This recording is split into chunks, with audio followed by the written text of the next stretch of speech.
Bonjour à tous. Nous sommes aujourd'hui le 13 décembre 2024, Yud Bet du mois de Kislev. Demain matin, à la synagogue, nous lirons la Parasha Vayishlach. La Parasha Vayishlach a au début la rencontre fatidique entre Yaakov et Esav, entre Jacob et Ésaü, et ce qui s'avère être une réconciliation. Et c'est ça qui m'intéresse dans cette vidéo. Ce que je vais dire est basé sur un cours que j'ai entendu sur Aleph Beta, non pas donné par le Rav Forman, mais par un des érudits, des chercheurs plus exactement, qui travaillent à Aleph Beta, qui s'appelle Ami Silver, et dont j'ai rapporté des propos déjà dans une vidéo, si je ne m'abuse. Et ce qui me préoccupe, ce qui préoccupe Ami Silver, c'est comment cette réconciliation a-t-elle pu se faire véritablement? Pourquoi cette question? Puisque, comme vous le savez, suite à la bénédiction et le droit d'aînesse aussi, quel est que Yaakov, aux yeux d'Ésav, lui a volé? Il y a une telle colère. Je n'emploierai pas le mot de haine parce que il n'est pas cité dans la Torah, mais il y a une colère absolument fantastique chez Esav qui veut tuer Yaakov. Et 20 ans après, quand Yaakov donc se dirige vers le territoire d'Esav, euh, Yaakov n'a pas la moindre idée comment va se passer cette rencontre. Et quand il entend que Esav se dirige vers lui avec 400 soldats, il a très peur et le texte de la Torah nous le dit. Donc, ça c'est le premier point. Le deuxième point qui, moi, Ami Silver ne développe pas, mais que je voudrais rajouter, c'est que le thème de la fraternité dans Bereshit particulièrement, et ensuite un peu également dans Shemot, dans l'Exode, est un des thèmes centraux de la Torah. Et avec, bien entendu, énormément de conflits, et pas toujours des résolutions, des situations bancales, euh, qu'on va voir entre autres dans les prochaines parachiotes. Et par conséquent, là, on a une occasion de pouvoir analyser un processus de réconciliation qui s'effectue entre deux frères dont l'un avait une dose importante d'animosité à l'égard de son frère. Euh, les commentaires sont, comme le commentateur plus exactement, une partie pense qu'il s'agit d'une véritable réconciliation, d'autres qui sont plus sceptiques, chacun a ses raisons. Si on prend le pshat, oui, le sens littéral du texte, on pourrait, euh, on pourrait dire qu'il s'agit d'une véritable réconciliation, tout au moins à la surface, puisque en dessous de la surface, il peut se passer d'autres choses. Et donc, ce que Ami Silver propose, enfin, il fait attention, et ça c'est quelque chose qui est caractéristique de l'approche des personnes qui travaillent à Aleph Beta et qui analysent le texte de la Torah, c'est les liens qu'on qu'on qualifie d'intertextuels, c'est-à-dire des mots qui apparaissent dans des passages différents de la Torah et qui permettent, s'il y a juste un mot, alors c'est un peu faible, mais quand il y a une série de mots, alors l'hypothèse est que ce n'est pas un hasard et que ce sont des clés pour nous permettre de comprendre le récit que nous avons devant nous. Comme la bénédiction que Jacob a reçue à la place d'Ésav est la source principale de cette animosité, eh bien, je vous invite à relire ces deux versets de la bénédiction que Yitzhak donne dans la pratique à Jacob. Ça se situe dans le chapitre 27 de la Genèse et ce sont les versets 28 et 29. Verset 28, puisse-t-il, en parlant de Dieu, t'enrichir, le Seigneur, de la rosée des cieux et des sucs de la terre, d'une abondance de moissons et de vendanges.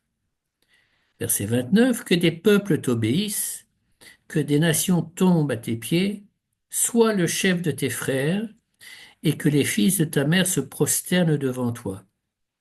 Et ça se termine par malédiction à qui te maudira et qui te bénira soit béni, mais ça, ce n'est pas la partie importante, en tout cas qui est analysée par Ami Silver. Donc en fait, cette bénédiction est divisée en deux parties. Il y a une bénédiction de type matériel, n'est-ce pas, qui se traduit par que le Seigneur t'enrichit, par les fruits de la terre, des moissons, etc. Donc ça, c'est le niveau matériel. Et le second, qu'on pourrait qualifier de politique, euh, et qui est exprimé par que des peuples t'obéissent, que des nations tombent à tes pieds, sois le chef de tes frères, et que les fils de ta mère se prosternent devant toi. Donc ce sont donc les deux niveaux de la bénédiction que Jacob reçoit et qui est donc le, la source de l'animosité énorme qu'Ésav a à l'égard de Yaakov. Alors, maintenant, que fait Yaakov? Il envoie à Esav des cadeaux, n'est-ce pas? Quels sont ces cadeaux? Ils sont extrêmement conséquents.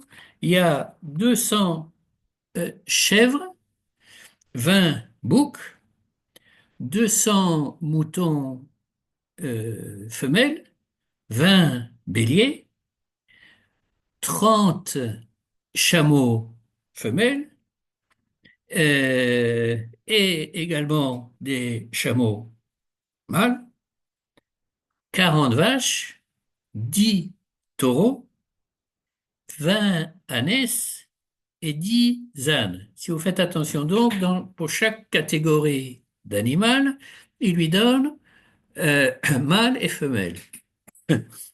Alors, il y a donc une petite différence entre la bénédiction qui a été donnée à Isaac, par Isaac à Jacob, qui est de type agricole, mais en l'occurrence, Jacob n'est pas un agriculteur, mais un berger, donc sa manière de pouvoir euh, combler Esav de cadeaux, c'est par du bétail et des animaux. Mais ce que nous fait remarquer Ami Silver, et je trouvais que c'était très intéressant, c'est que, étant donné qu'il offre et des mâles et des femelles, cela signifie que ce cadeau qu'il donne à Esav, c'est un cadeau qui se poursuit à l'infini, pratiquement dans le temps, pendant des années et des années, il va pouvoir bénéficier de tous les fruits, oui, des accouplements entre ces différents animaux. Et il formule ça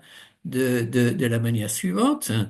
C'est un petit peu comme si euh, au début de Facebook, n'est-ce pas? Ou de, je sais pas, de Google, peu importe, eh bien, Yaakov avait donné des actions à Esav quand Google et Facebook étaient au tout début, n'est-ce pas? Euh, C'était au tout début, mais c'est devenu ce que c'est devenu, et par conséquent, c'est un cadeau de, de valeur énorme. Et donc, dit Ami Silver, par ces cadeaux-là, euh, d'une certaine manière, Yaakov, je dirais pas qu'il renvoie l'ascenseur, mais oui, il donne à Esav la première partie de la bénédiction qu'il a reçue. Oui, il la donne sous forme de bétail. Maintenant, ces animaux vont arriver en une série de trois, qui accompagnés par un serviteur, et chacun euh, devra dire à Esav, quand Esav demandera mais à qui c'est tout ça, oui, eh bien, le langage que Jacob demande à, mettons, ses bergers de convoyer à Jacob, c'est le suivant. À ton serviteur Jacob, ceci est un hommage adressé à mon seigneur Ésaü, n'est-ce pas? Donc, ton serviteur, seigneur Ésaü, ça nous ramène à la deuxième partie de la bracha. Oui, c'est-à-dire que là où Yaakov est censé être au sommet de la pyramide, il se met en dessous. Et non seulement ça, puisque quand euh, Esav et Yaakov vont se rencontrer avec toute la smala, si j'ose dire, derrière, Yaakov va se prosterner 7 fois devant Esav, et ensuite, chaque maman et chaque enfant va se prosterner également devant Esav. Oui, donc c'est, entre guillemets, tout Israël, sauf Binyamin, qui n'est pas encore né, qui se prosterne devant Esav, et donc d'une certaine manière reconnaît son statut de seigneur. Et par conséquent, cela vient euh, dire à Esav, eh bien voilà cette deuxième partie de la bracha que j'ai reçue, elle est pour toi. Et comment est-ce que ça se conclut? Ça se conclut en français, malheureusement. C'est vraiment mal traduit, mais c'est le fameux passage où, après avoir donné donc tous ces cadeaux euh, euh, euh, qui se rencontrent, euh, Yaakov dit à Esav, Karna et Birchati, prends ma bénédiction. Oui, donc, à mon sens, ça se lit exactement dans le sens que nous avons analysé ce qui vient de se passer. La bénédiction que j'ai reçue, oui, en me faisant passer pour toi, je te la redonne. Je te la redonne au niveau matériel. Je te la redonne en fait que je reconnais que tu es mon Seigneur, oui. Et je te donne, je formule ça sous le nom de Beracha, de bénédiction. Mais plus d'un point de vue des mots pour couronner ce petit Dvar Torah, dans le verset 4 du chapitre 33, il est écrit, Ésaü courut à sa rencontre, l'embrassa, se jeta à son cou et le baisa, et ils pleurèrent. Alors, je reprends en hébreu à partir du verset d'avant, qui parle de Yaakov, Vehu avar lifnehem, et donc Yaakov est venu au premier rang. Euh, une petite seconde. Vayishtachu arza sheva pamim, il s'est prosterné 7 fois, ad gishto ad achiv, jusqu'à temps qu'il rencontre la gâchette, oui, jusqu'à temps qu'il rencontre son frère. Et ce mot de la gâchette est employé par Yitzhak juste avant de bénir Yaakov. Et le verset 21 dans la paracha de Toldot, Vayomer Yitzhak el Yaakov, Geshana va Mushecha beni, ha'ataze beni Esav imlo.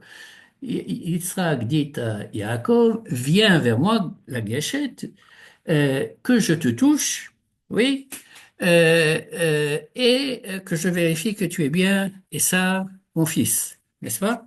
Donc, ça, c'est un mot qui fait la connexion. Deuxièmement, comment est-ce que Yaakov s'était préparé à l'aide de Rivka? Comme il était pas du tout poilu, on l'avait recouvert de peau de chevreau au cou, oui, et sur les mains. Et quand ils s'embrassent, Et il tombe, en fait, il tombe dans les bras de l'un de l'autre, ce qui est, comment dirais-je, est marqué, il se jeta à son cou. Ça, c'est le verset. Ésaü courut à sa rencontre, l'embrassa, se jeta à son cou et le baisa et lui donna un baiser, n'est-ce pas? Un baiser qui apparaît également dans l'histoire précédente. Et ils pleurèrent, les deux, Jacob et Ésav, ce qui nous fait renvoyer à la situation quand Ésav découvre que Jacob lui a volé, entre guillemets, la bénédiction, il va pleurer, Zéaka, et ces pleurs d'Esav dramatiques, d'après les Chachamim, on en subit encore les conséquences.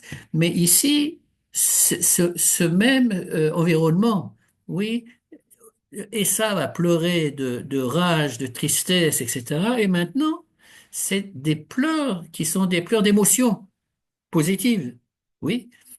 Donc, euh,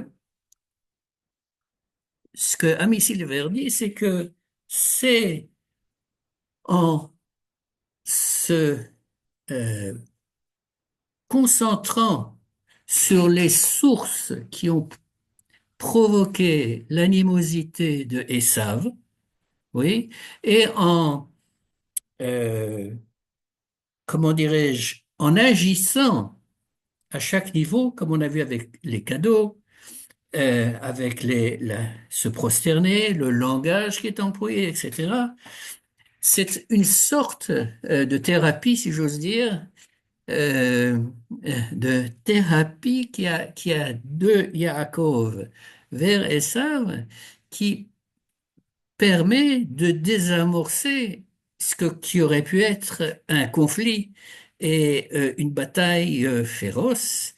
Et nous savons malheureusement que, et c'est sur ça que je vais conclure, c'est que bien souvent, les familles et leurs relations entre frères et sœurs peuvent donner naissance à des animosité, pour ne pas employer des, des choses qu'on garde dans dans le ventre ou ailleurs pendant des années, oui, qui vont exploser peut-être 20 ans, 30 ans après, lors de la mort d'un parent, d'un héritage, enfin peu importe, mais des frustrations, d'une certaine manière, peu importe qu'elles soient vraies ou non, puisque c'est comme ça que ça a été vécu par la personne.